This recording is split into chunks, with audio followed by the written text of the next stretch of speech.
श्रद्धा और सबरी परिवार के सभी सदस्यों को मेरा नमस्कार।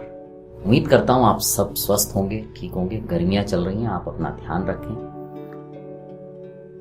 इस कार्यक्रम के दौरान हमने कुछ चित्र इस्तेमाल किए हैं। वो चित्र किन्होंने खींचे हैं हम नहीं जानते, लेकिन जिन भी लोगों ने उनको खींचा है या बनाया है, हम बाबा से प्रार्थना करेंगे कि उन पर और उनके परिवार के सदस्यों पर सदैव अपनी कृपा बनाए रखें और श्रद्धा और सबरी परिवार के सदस्यों पर भी अपना स्नेह जरूर बनाए रखें। अगर अभी तक आप इस परिवार के सदस्य नहीं बने हैं तो आप हमारे परिवार के सदस्य बनिए। आप सभी जानते होंगे कि बाबा जो है ना, जब भी किसी को बुलाना होता है उसको बड़े ही अलग तरीके से बुला लेते हैं और कई बार जिसको बुलाते हैं वो उसको समझ पाता है और कई बार नहीं समझ पाता। कभी बाबा उसको छोटा सा एक ट्रेलर दिखा के छोड़ देते हैं और बाकी जो कहानी है उसे खुद ढूंढनी पड़ती है। ऐसे ही बात एक भक्त की है और हालांकि एग्जैक्ट साल या सन मुझे नहीं पता, मैंने ढूंढा नहीं मिला, लेकिन संभवतः ये करीब 1905-6 के आसपास या उसके बाद की बात रही होगी। मुंबई में एक व्यक्ति रहते थे।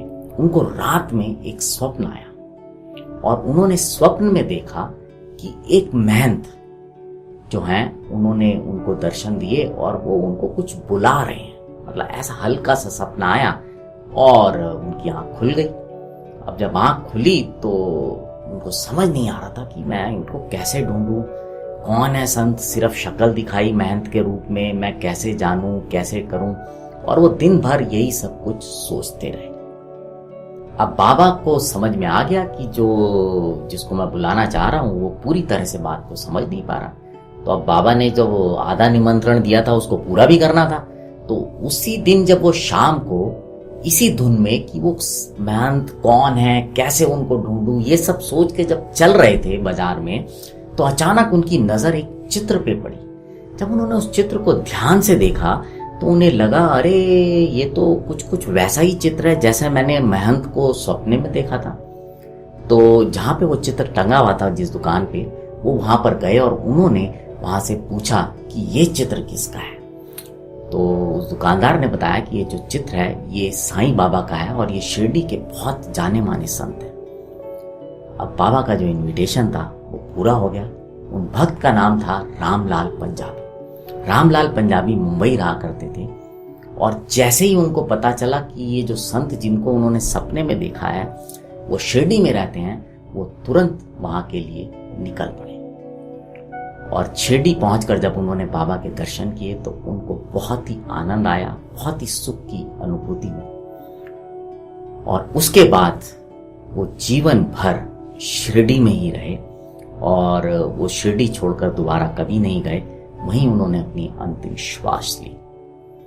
तो आपने देखा किस तरह से बाबा जब किसी को बुलाना होता है उसको संदेश देते हैं, उसको बुला लेते हैं। और जो भी भक्त बाबा के पास शिरडी गए होंगे, अगर वो ध्यान से सोचेंगे अपनी यात्रा, जब उनको वहां पे पहली यात्रा विशेष तौर पर, तो बाबा ने किसी ना किसी रूप में उनको बुलाया होगा, वो किसी मित्र के रूप में या किसी और तरह से। और जो लोग अभी नहीं जा पाए हैं वो भी विश्वास रखिए, बाबा से जुड़े रहिए। बाबा आपके पास भी जरूर कोई ना कोई संदेश भेजेंगे और आपको शिरडी बुलाएंगे। अगर आज का ये कार्यक्रम अच्छा लगा हो तो इसे और भी साईं भक्तों के साथ, अपने मित्रों के साथ, परिवारजनों के साथ साझा जरूर कीजिएगा। और एक बार पुनः निवेदन करूंगा कि अगर अभी तक आप श्रद्धा और सबरी परिवार के सदस्य नहीं बने हैं तो सदस्य बनिए। अब आपसे विदा लेता हूं। जुड़े रहें श्रद्धा और सबरी के साथ। नमस्कार।